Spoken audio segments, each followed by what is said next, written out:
Let's take a look at this example. We have two loops. Okay, so this is my loop 1, and I'm going to find the mesh current I1.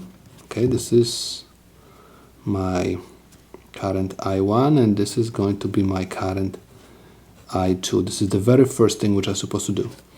Okay, so do everything whatever is possible to find these two currents. In order to do so, we're supposed to write the mesh equations, but in order to find the mesh equations, we're supposed to find first Z11. Z11 is the total resistance of the resistances in loop 1. So I have R1 plus R4 plus R2 plus R3. So this is equal 470 ohms plus 220 ohms plus 100 ohms plus 520 ohms. So Z11 is equal, I'm going to use the calculator, so I have 470 plus 220 plus 100 plus 520 is equal 1.31 kiloohms. Okay, so this is my Z11. Next, I'm supposed to find Z12. Okay, Z12, which is equal to Z21. This is the impedance between these two loops, and this is equal to resistance R2. So I'm going to write this is R2, and this is equal 100 ohms. And next I'm supposed to find Z22. Z22 is the sum of all resistances in loop 2. So I'm going to write this is R2 plus R5 plus R6. Okay, so I have R2 plus R5 plus R6, and we have R2 is equal 100 ohms plus 120 ohms plus 360 ohms.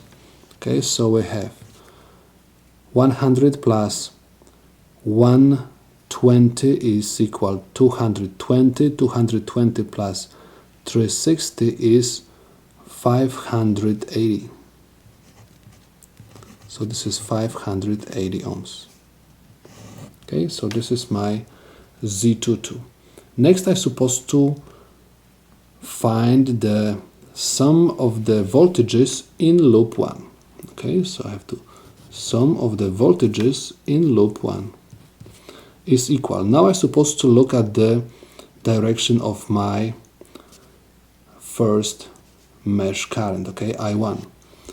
I'm supposed to look at the polarities of the voltage sources. So I have positive, and this is negative terminal, and this is positive and negative.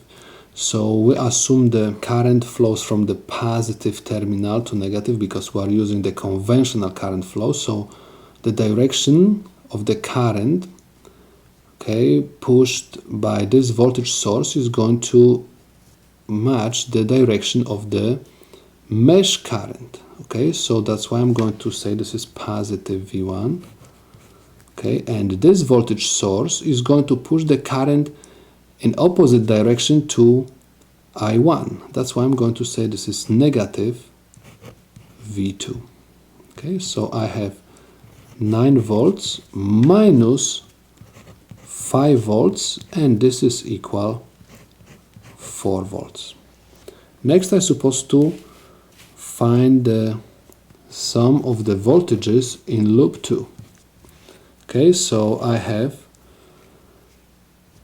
my V4. I have positive terminal over here, negative over here, and I have negative, positive, positive, negative. V4 is going to push the current in the same direction like my I2. Okay, like my loop current over here. And I have V5 will push the current in the same direction like I2, that's why I'm going to add them up, and V3 is going to push the current in opposite direction to I2, that's why I'm going to write negative sign next to V3, that's what I'm going to say. Because these two are going to push the current in the same direction, I'm going to write them positive. So V4 plus V5 minus V3, where V4 is equal to 3 volts plus 4 volts minus 12 volts. Okay, so I have positive 7 minus 12 is equal to negative 5 volts. Okay, so this is the sum of the voltages, okay, some of the voltage sources, okay, or the total voltage in the loop 2. Next, I'm supposed to write the general formula for the two-loop mesh analysis, okay, so I have two-loop mesh circuit, that's why I'm going to write the formula Z11 I1 minus Z12 I2 is equal the sum of the voltages in loop 1 and negative Z21 I1 plus Z22 I2 is equal to the sum of the voltages in loop 2. Okay, now we're supposed to substitute the z's by the numbers and also the sum of the voltages in each loop. So I have Z11 we found is equal 1.31 kilo ohms. Okay, so I have 1.31 kilo ohms I1 minus Z12 we found is equal 100 ohms. We have over here 100 ohms. 100 ohms.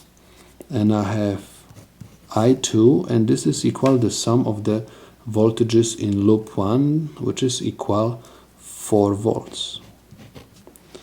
Next, I have negative Z21 is equal 100 ohms I1 plus Z22, which is equal 580 ohms, and this is I2, and this is equal negative 5 volts. Okay, so I got my two mesh equations. Okay, they are called mesh equations, and we have two of them because we have two loops. We have two mesh currents, and as you can see, we got two linear equations. Okay, and because we do not have complex numbers over here, I can use my calculator to find the value of current I1 and I2.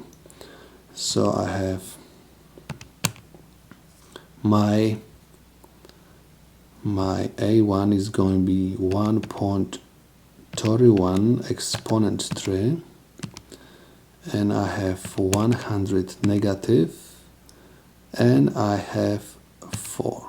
Okay, of course you can solve this system of two linear equations by using, for example, determinants, but if you have calculator, you can do this by the calculator, and you're going to get this problem solved much quicker. So I have 100 negative, and I have 580, and I have negative 5. So my current I1 is equal 2.42 milliamps, 2.42 milliamps, and I have I2 equals negative 8.2 milliamps. Okay, so I got two currents. One of them is positive, another one is negative. So what does it mean? It means that if I get the positive current, it means that I1 flows in the same direction like our current I1, which we assume at the beginning. And I got negative I2, it means that in reality, right, this current will flow in opposite direction. But you know, this is the analysis. We always assume that current is going to flow clockwise, okay? So this is the assumption which you're supposed to do always at the beginning. But if you get negative value, it means that the current will flow in the opposite direction. Okay, so I2 will go counterclockwise. So now we're supposed to find voltage VR4. VR4 voltage is the voltage across the resistor R4. Okay, so please notice that the current I1 will flow through resistor R4. So if I'm going to multiply I1 times R4, I'm going to get the voltage VR4. Okay, that's why I'm going to write that VR4 is equal I1 times R4, where I1 we found is equal 2.42 milliamps times R4, which is equal 220 ohms, and this is equal, so now I'm going to use the calculator, and I have 2.42 exponent 3 negative times 220. This is equal 532.4 millivolts. Okay, so I have 532.4 millivolts, and this is the voltage across resistor R4. Next, I'm supposed to find the current which goes through the resistor R2. Please notice that the current which is going through this resistor will have two currents in itself. So this is the combination of these two currents. And please notice that I1, okay, will approach this resistor from the top, and I2 is going to approach this resistor from the bottom. So they're going to against each other, they're going to oppose each other. That's why in order to find the current IR2, okay, you're supposed to simply subtract them. So I have I1 minus I2, okay, the current loop 1 minus current loop 2 will give me the current which goes through the resistor R2. And we found that I1 is equal 2.42 milliamps minus negative 8.2 milliamps. And this is equal, use the calculator, so I have 2.42 exponent 3 negative, and negative times negative is positive, so I have plus 8.2 exponent 3 negative. This is equal 10.62 milliamps. So this is 10.62 milliamps. Okay, so please notice that this current is positive, so it means that it will go in the same direction like I1. So current which will flow through this resistor will go from the top to the bottom. Okay, so it's going to go in this way, from the top to the bottom.